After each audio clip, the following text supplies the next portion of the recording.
Kowalska. Prije gledanja pripremite se za šokantnu istinu. Kowalska je dio iluminatske zajednice.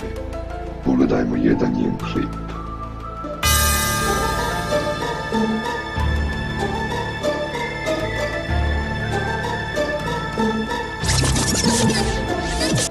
Dvije Kowalske? Mislite da je ovo moguće, a da niste iluminati?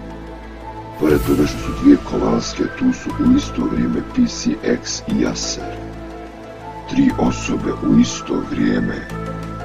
Klip je objavljen 1. novembra. Na taj dan je kršćanski praznik Svi sveti. Wow!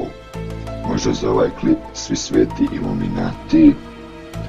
Ali najveći skriveni znak je u imenu Kowalska. Veliko A je znak iluminatske piramide. Kowalska je iluminati. Potvrđeno.